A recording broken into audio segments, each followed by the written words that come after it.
In the early 1980s, NBC was not a fun place to be. Former network executive Hamilton Cloud.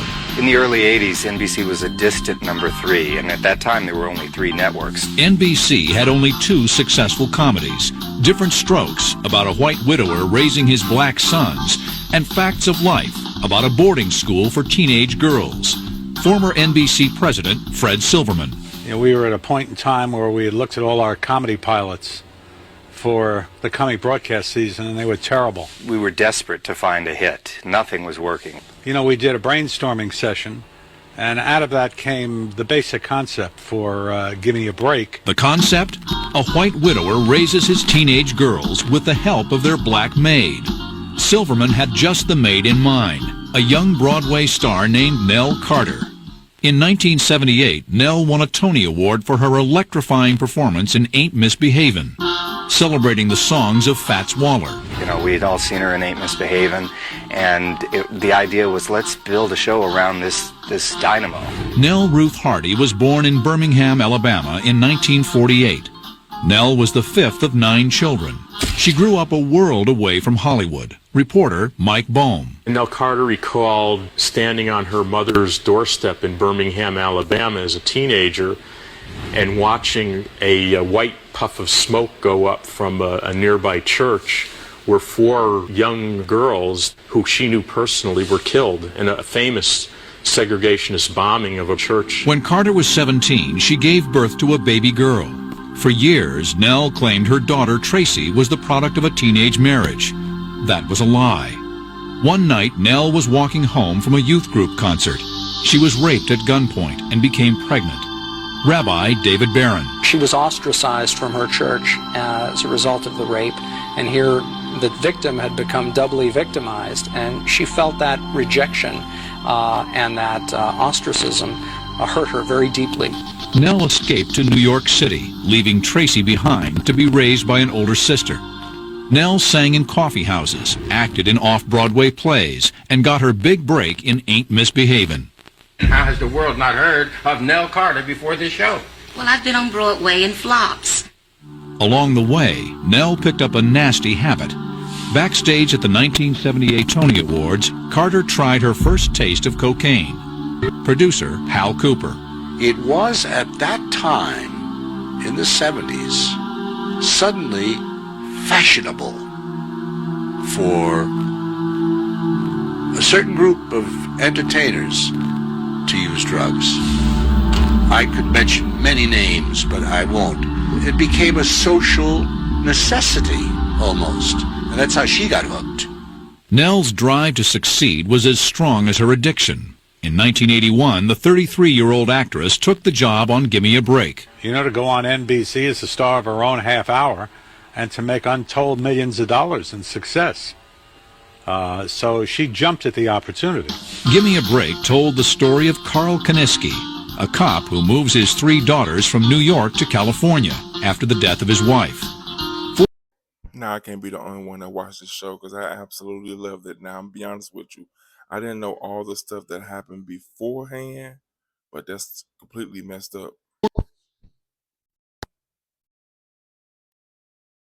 And pretty much got into trouble a lot. And the first 2 seasons of the show, a lot of the stories revolved around Nell and I and her getting out of trouble. 16-year-old Laurie Hendler was the middle child, Julie. It just sounded like it was a neat part, and it was to play somebody who was, you know, smart and sarcastic and kind of precocious, and I could not see how they could cast anyone other than me, since I was extremely, annoyingly, overly precocious. And 19-year-old Kari Michelson played Katie.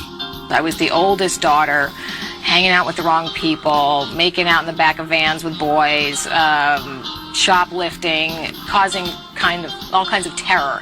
Kari was the pretty one, and who wore really tight pants. Kari beat out another young actress for the role. I had just lost a part to Helen Hunt, and I went to the interview, and I saw her in the waiting room, and I'm like, she's not getting this job. Broadway-trained actor Dolph Sweet played Carl Kaniski, police chief of suburban Glenlawn. Sweet took up acting as a prisoner in a German POW camp during World War II. Dolph Sweet held his own against Nell, And the conflict between the two of them really generated most of the humor in the show. Oh, Master, please don't shoot us. The new NBC comedy was ready for prime time, but drama was just around the corner for Gimme a Break and its troubled star. Coming up, the critics bite.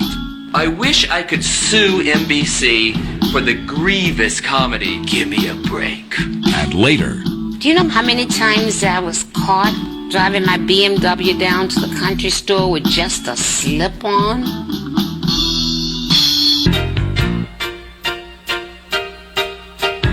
Give me a break, I sure deserve it. Gimme a Break debuted on October 29, 1981. NBC was banking on a hit. I said, hey, this is really good. I mean, we have a show here. The premiere was a disaster. Columnist William Stephen Humphrey. When Gimme a Break first came on the air, critics weren't exactly kind.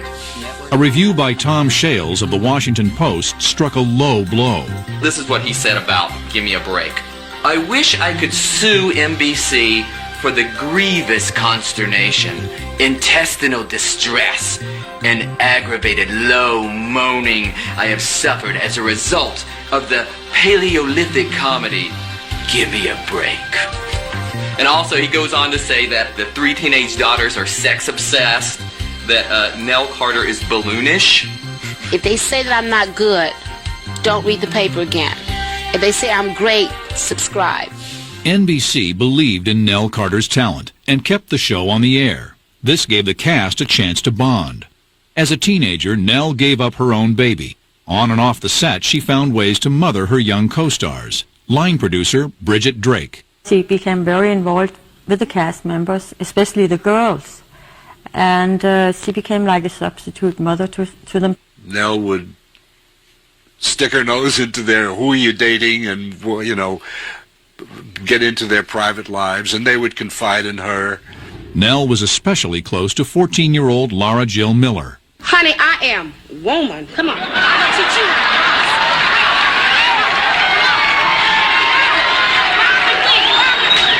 you. We hung out all the time. We kind of had a mutual puppy together named Mercedes, who was a Sheltie that I took care of. But no one was taking care of Nell. You know, Nell was carrying a lot of baggage from her childhood. She had been abused physically, and I think a lot of performers have insecurities. Behind the scenes, the actress continued to snort coke. I spent more than $1,000 a week. It was cocaine and shoes. It was Neiman Marcus.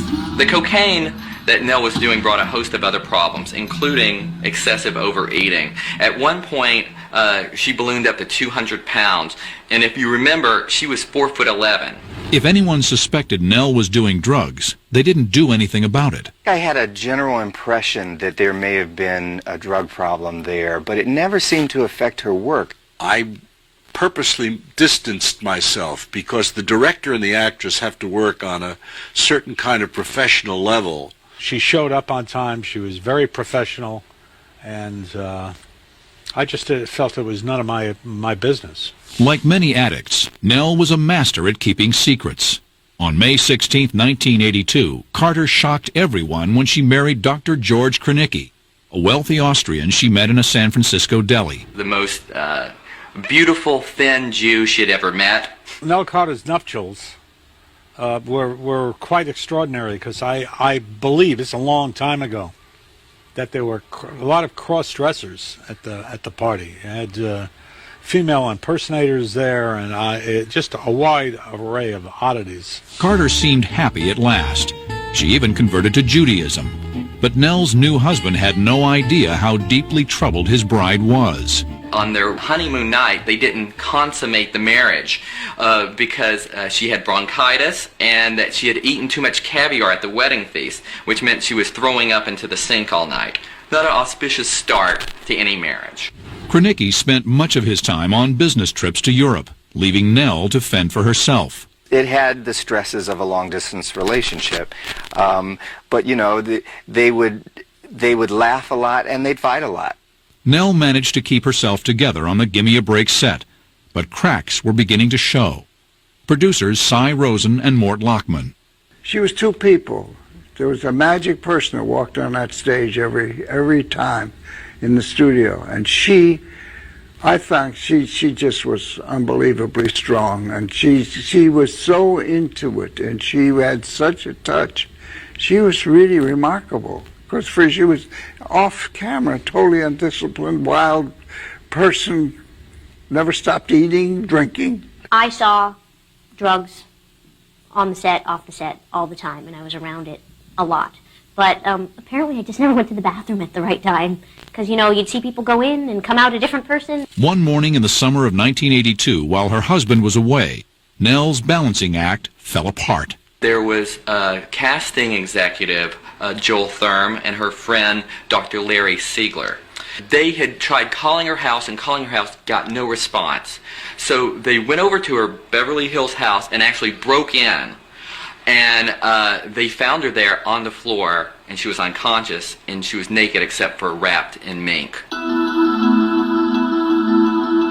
Coming up, Nell goes into rehab again and again. They were trying to slim her down and fix her and get her off of whatever pills and dope she was on.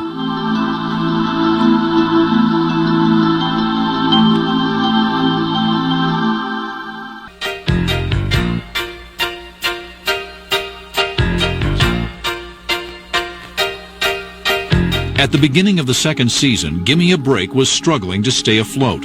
The show's star, Nell Carter, was wrestling a life-threatening addiction to drugs, alcohol, and food. The vicious cycle for me came when I was doing cocaine, and then I would have to drink to get down. Then I was so down, I had to do it again to get up so I can go to work. In the summer of 1982, Nell's friends convinced the actress to enter rehab. It was her first stab at getting clean and sober, and it wouldn't be her last.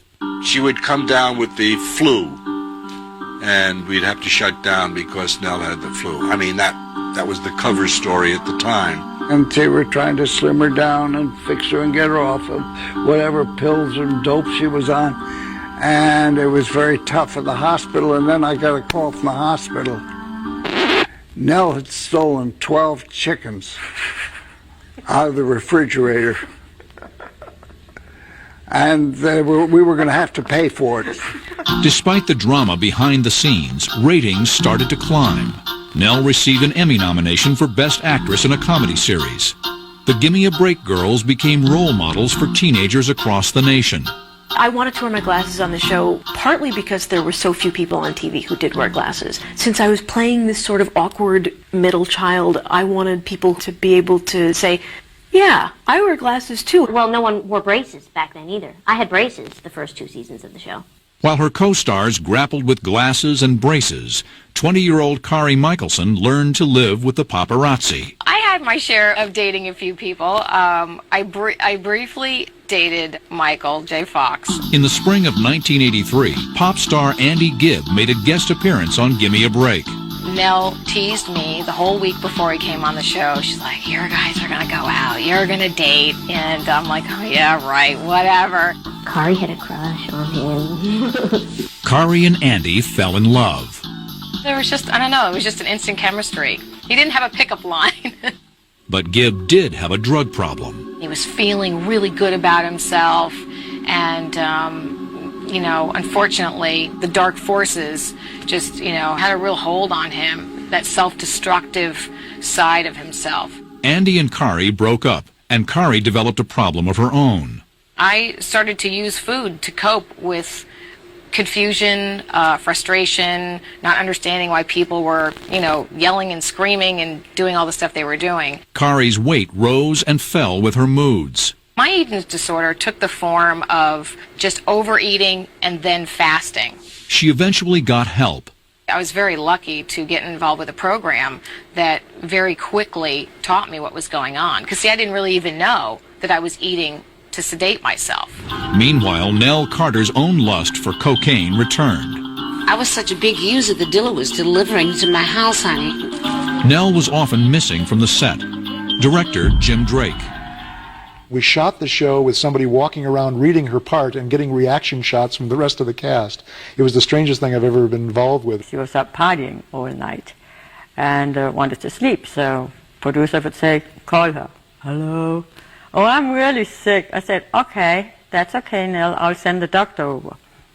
No, don't send the doctor over. But when it came time to tape the show, Nell always showed up. Executive producer Richard Reesberg. At the beginning of every show, Hal would introduce the cast, then he'd introduce Nell. It would always be, and the great, the beautiful, the sexy Nell Carter. And the place would just erupt. And she would come flying out, and you could just feel the energy in the studio just go up 6 notches. What made Gimme a Break so popular with TV viewers? 2 words, Nell Carter. When the show's 3rd season premiered, Nell was rewarded with a 2nd Emmy nomination. Carter's TV family grew. A little scene stealer named Joey was hired to spice things up. I saw Joey Lawrence on The Tonight Show and said, we have to figure out how to use this kid somewhere. Get my boss to Broadway and tell them I'll be there, yeah, I'll be there, yeah, I'll be there alone.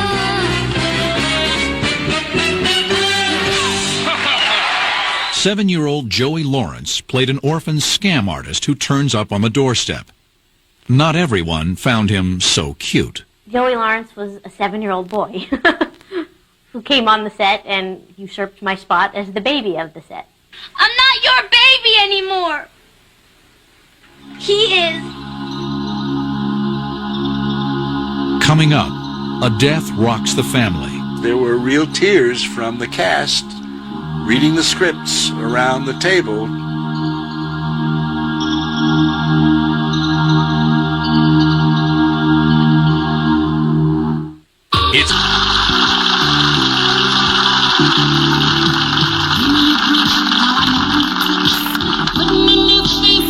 When Gimme a Break returned for its 3rd season in September 1983, Laura Jill Miller, Laurie Hendler, and Kari Michelson were stars. They were also growing up. The minute Laura Jill went through puberty, she was a sex pot. On the set, hormones were raging. I came back after one hiatus and they were like, you can't wear those sundresses on camera blocking days anymore. And I'm like, why? Kind of hit puberty in the middle of a show and you shouldn't sit on our laps anymore. The writers worked fast to address the changes in the girls. Some of the scripts raised eyebrows. When you have girls growing up, you have to discuss sex, you have to discuss shoplifting, you have to discuss smoking marijuana. There was actually an episode where one of the teenage daughters had a bleeding IUD. Ugh. Producers added more fresh blood to the cast. Thelma Hopkins, a former member of Tony Orlando and Dawn, came on board. She played Addie Wilson, Nell's childhood friend. The character was written to be the one that kind of stuck a pin in her balloon all the time, you know. Even though they were friends, there was some rivalry as well, you know, from the past. But a new sparring partner wasn't enough to keep Nell Carter out of trouble. Despite frequent trips to rehab, she couldn't get through the day without getting high. Do you know how much alcohol I had to drink to get down? How many times I was caught driving my BMW down to the country store with just a slip-on? How many humiliating things I did? She was making $50,000 a week and spending up to $2,000 a day on cocaine. So that's a lot of blow. In November 1983, Nell's world came crashing down. After almost 2 years of their bizarre long-distance marriage, her Austrian husband, George Kranicki, called it quits. I lived through the George years. They're flying off to Vienna, and it was just crazy. We never really saw him a lot because he stayed over there most of the time. Nell flew to London in early 1984 to see her friend Liza Minnelli perform. But before the show, Carter gobbled a handful of sleeping pills and washed them down with a bottle of expensive French wine. The actress wanted to kill herself. I was on a course of self-destruction. Nell survived her suicide attempt. Liza Minnelli put her friend on a plane to the Hazelden Clinic in Minnesota. I was brought down. I had to work a 12-step program. At Hazelden, Nell spent her time talking to counselors and cleaning toilets. Hazelden. Honey, when I got out of that place, I swore I would never touch another drug just so I wouldn't have to see those people again. Nell emerged from rehab in the spring of 1984, clean and sober, and 91 pounds lighter. I remember seeing her in Hair, and I was like, who is that? That kind of sounds like Nell. She was little. I was like, oh my gosh, that is Nell. In all, I lost 91 pounds, or the equivalent of 2 Gary Colemans. But the pounds didn't stay off for long. I've gained a little back for the holidays. I want to be very honest, a little. A little turned into a lot. Carter's weight gain wreaked havoc on the storylines, which revolved around the new, slimmer Nell. Nell's weight problem was everybody's problem all the time. At one point, it's reported that the costume people at NBC actually let out the seams of her costumes and wouldn't even let her know about it. And it wasn't the only problem. In August 1984, production of Gimme a Break shut down while co-star Dolph Sweet recovered from stomach surgery. When he returned, the cast was shocked by his appearance. I remember during the 4th season as Dolph got thinner and passed thin and went to gaunt. Sweet had cancer. Writers struggled for ways to keep him in the show. We told him we could write him out or just do a voiceover like he was on a telephone. He said, no, let me work. It's better for me if I work, if I have something to focus on, concentrate on work. So that's what we did. On May 8, 1985, Dolph Sweet died. He was 64. Nell was with him when he passed away. She was at his bedside. Nell Carter read the eulogy at Sweet's funeral. When Gimme a Break returned for its 5th season, the first episode dealt directly with the death of Police Chief Carl Kiniski. There were real tears from the cast reading the scripts around the table. I remember that I didn't cry when I heard that Dolph had died. I didn't cry at his memorial service. I didn't cry through that whole week of rehearsing and shooting that episode. And that week, everybody was crying. And I didn't cry. And literally, the moment they said cut at the end of taping that episode, I burst into tears and could not be consoled. It was really difficult because it left a big hole in the cast, and you don't realize someone's presence until it's not there,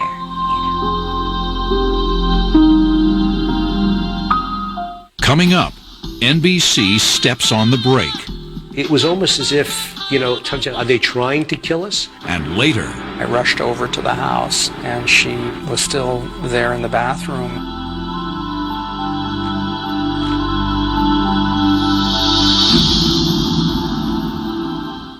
This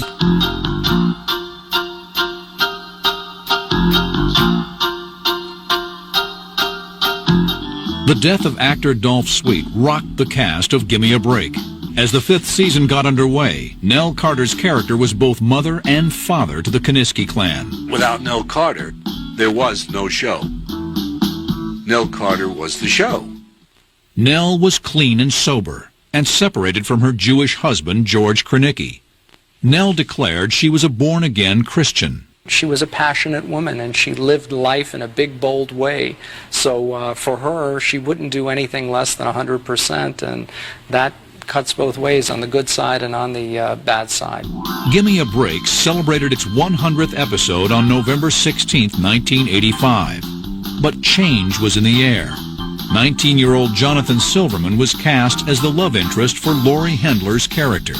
Johnny Silverman and I morphed very quickly into this very strange old Jewish couple. And off the set, would talk to each other like this. So, darling, how are you? Then, network executives dropped a bombshell. The word came down from upstairs at NBC that either make massive changes to Gimme a Break or we're going to yank it. The reason? The network had a new hit called Cosby. Once Cosby came along and Cheers and Family Ties took off, on Thursday night, they didn't need a Gimme a Break as much. Compared to the Huxtables, the Kaniskis and their black maid seemed old school. You had like a middle-class African-American family who, which included doctors, lawyers, and really ugly sweaters that, like, all the honkies wear them, right? NBC ordered an overhaul. Nell and her family were uprooted from sunny California and crammed into an apartment in Manhattan. The idea of moving the show to New York was really an attempt really to try to extend the life of the show by taking it in a different direction. And it was as simple as that. The changes didn't stop there. Joey Lawrence's younger brother, Matthew, was brought in to boost the show's cute factor. I never saw a woman pop out babies that all of them looked just alike. Had same haircut, same face, longest eyelashes I've ever seen. You would think that they have like a manual for these people that say, like, when you're in ratings trouble, bring in a cute little kid with a bowl haircut, and it'll work every time. The Lawrence boys were so popular with teenage viewers that NBC did the unthinkable. The network fired all 3 girls. My primary reaction to when they told us that we weren't going to be on the show anymore was, but I just bought a house. It was kind of shocking. And I was like, all right, I was like I was so happy. Not to leave them, because I loved everybody there, but it was just time for me to move on. Gimme a Break returned for the 1986-87 season. New, but not necessarily improved. We had Nell wandering around Manhattan and running into the mayor, and him telling her where to get a good pastrami sandwich. There was another new face on the scene, a 26-year-old unknown named Rosie O'Donnell. Rosie played the upstairs neighbor. When we cast Rosie O'Donnell, it was one of the wonderful matches in the world, because Rosie, with her feistiness and her no-nonsense and great sense of comedy, stood toe-to-toe with Nell. Not everyone thought it was a match made in heaven. Author Jim Parrish. Nell was very pressured by the show not doing well in the new season, and the fact that here was this bright young comedian who was stealing the limelight, because Rosie was a breath of fresh air on the show. And so Nell would never talk to her except by calling her by her character name. Never said, "Hi, Rosie, how you doing?" This one particular lady said I always called her by her character's name. I'm sorry that you feel that way, honey. I really am. But we were working with children. And children, if you want to get them in there and get them out in time, you talk character names. They sort of made up years later, because Nell came on to Rosie's TV talk show and everything was sweet. But the problems with the show went deeper than petty squabbles. As the ratings plummeted, NBC switched the time slot throughout the 1986-87 season. I don't remember now how many times the show was moved into how many different time periods. And part of being able to sustain yourself as a series is being in the same place, where people know where to find you every week. And it was almost as if, are they trying to kill us? The sitcom had just been sold into syndication for a cool $70 million. They make good money, in the hundreds of thousands of dollars. And in the case of Nell, I would imagine, in several millions. It was in syndication, which was, what everybody wanted. The show's fate was sealed. On May 12, 1987, after 6 roller coaster seasons, Gimme a Break aired for the very last time. It was sort of sad. Coming up, out of work, but not out of trouble. Both sides of my brain just popped.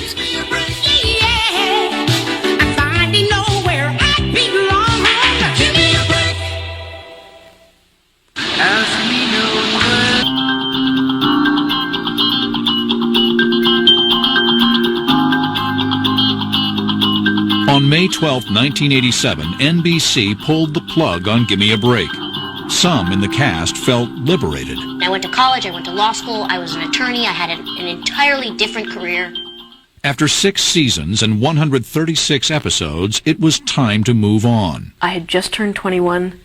I moved to New York for a year, and I was able to have an opportunity to grow up and do some of the teenager stuff that I hadn't done. Well, what I did to avoid, getting typecast was I made my hair brown for a couple of years, and it worked great for me. For Nell Carter, however, the change was painful. I remember at the wrap party, she was really weepy. She was really sad. 2 years after losing her TV family, Nell reconciled with her husband, George Kronicki. Though they were separated, they never divorced. Nell was determined to have a real family, including children. It was a tempestuous marriage, to put it mildly. Becoming a mother wasn't easy for the 41-year-old actress. Nell suffered 3 miscarriages and blamed Kronicki. In September 1989, Carter filed for divorce. 4 months later, she adopted an infant boy. When I heard that she had adopted, I laughed because I said that's so typical Nell, that she was not going to let a minor detail like a husband get in the way of her sharing her love with a family. When Nell arrived at the hospital to pick up her son, she heard about a newborn who also needed a home. Nell took both boys, 7-week-old Joshua Carter and his surprise younger brother, Daniel. I was shocked that she adopted 2 so close together in age, but I think there was a part of Nell that really missed out being able to smother her daughter with the love that because she was trying to find herself and find her way and find her career and all that when Tracy was a child. Nell gave up her daughter Tracy 17 years earlier. Now she swore off men and devoted herself to her sons. I think that's the love that she might have given a man went to those boys. Nell's resolution lasted exactly 18 months. In June 1992, she married Canadian record producer Roger LaRocque in a midnight ceremony in Las Vegas. At the time, the bride was diabetic and grossly obese. Carter weighed nearly 300 pounds. So I was walking around and still an addictive person. A month later, Nell developed an excruciating headache. She was rushed to Cedars-Sinai Hospital in Los Angeles. I had a double brain aneurysm. Both sides of my brain just popped. 2 blood vessels burst in Nell's brain. Doctors expected her to die. I do remember thinking in the bed, it is so unfair. Caucasian women faint when they can't take pain. Black women just hang in there. What the hell is this? Miraculously, Nell survived. She awoke in the hospital with her 2 young sons at her bedside, and her old boss, Hal Cooper, down the hall. I had just finished recovering from a quadruple bypass, and she had just recovered from the aneurysm, and she yelled at me from the other end of the corridor at Cedar and said, "Survivor!" Nell left the hospital on September 13, 1992, her 44th birthday. She called her old friend, Rabbi David Barron, to tell him she found God on the operating table. All of a sudden, I stopped hurting. I don't remember, but I'm told that I was singing at the top of my lungs. I was singing at the top of my lungs.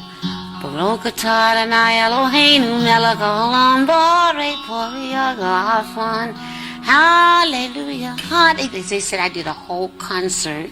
The one-time Catholic, Jew, born-again Christian became a devout Jew once again. It was a slow comeback. It was a very hard time in her life. It made her question her abilities, whether she could professionally aspire to do the things she did before. Nell confessed to a friend, Debbie Allen, that she was worried about her future. The aneurysm seemed to stop her cold physically and artistically, because then everyone was worried about, could they take a chance on hiring her? Was she healthy? Was she going to make it, or was she going to flip out? In March 1993, Allen got Nell her first gig since surgery. Nell sang A Friend Like Me from the movie Aladdin at the 65th Annual Academy Awards. And she was magnificent. She was adorable. She was funny. She was sassy. And it put her back on the map. But the star still had one more battle to fight. Action. Coming up. The first thing she said was that she wasn't feeling well.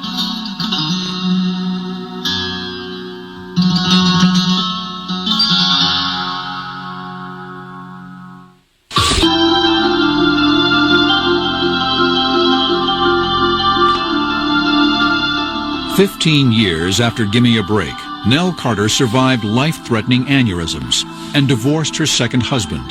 She lavished love on her 2 adopted sons. He's going to be first black Jewish Republican president of the United States who tells the truth and can skate and swim.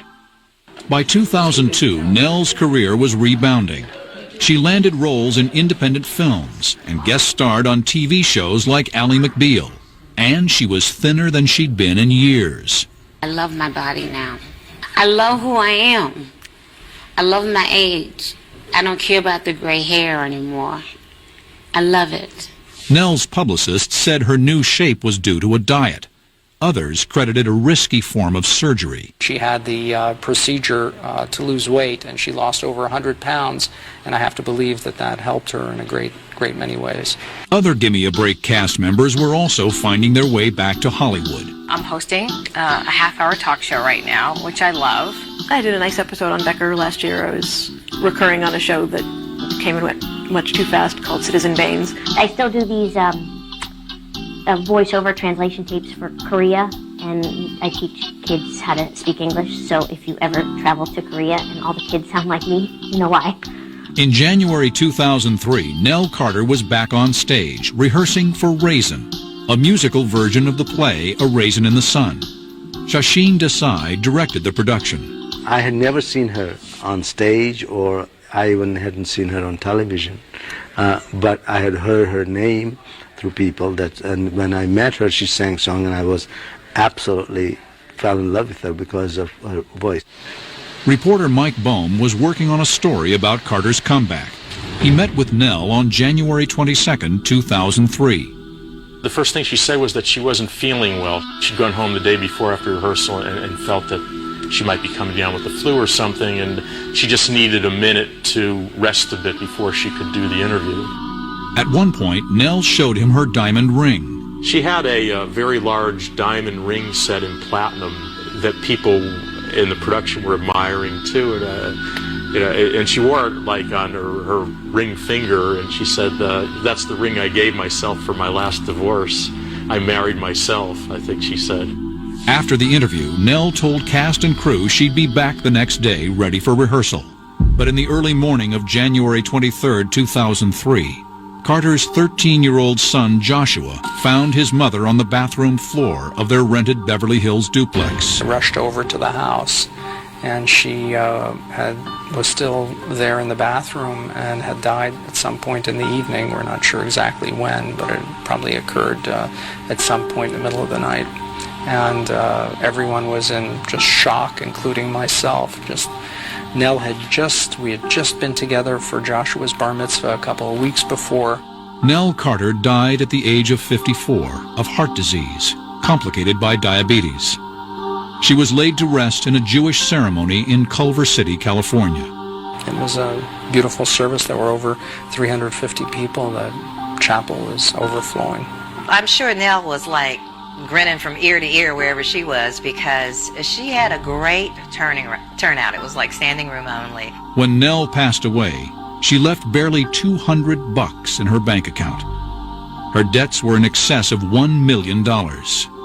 Nell's generosity, which everybody knew about, was almost childlike. She had the attitude, I'm a big star, I'm making a lot of money, and it's going to go on forever. And you wanted to take her aside and say, Nell, are you putting any money aside? Are you saving anything? The star of Gimme a Break was indeed saving one more surprise. After Carter's death, news reports revealed that her sons would be raised by 39-year-old Ann Kaiser. Ann was Nell's business partner and her domestic partner. Nell was just this cute, sassy little plump thing who just always had a little growl, always had a funny story, and didn't take any shit. That was Nell. She didn't take any shit. You know? Incredible bundle of energy, never a dull moment. Nell Carter will be remembered first and foremost as a versatile entertainer, a great entertainer. You know, who could rock a theater on Broadway. She could play the room in Vegas, and she could be a big star on television. Nell was fast with a quip. She was fast with a dirty joke. She was exuberant. And when Nell was happy, she was as happy as anybody could be.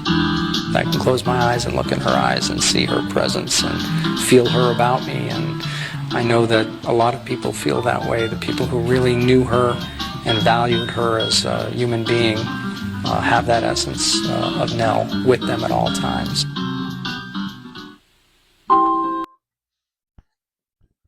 This video raises questions, and I need for you to be extremely honest in the comments when answering it. And to be honest with you, I only have one question. Did you know any of this about Nell Carter before this video? Now please be honest in the comments when answering that question. Share this video with anyone you deem necessary, and don't forget to like and subscribe to the channel.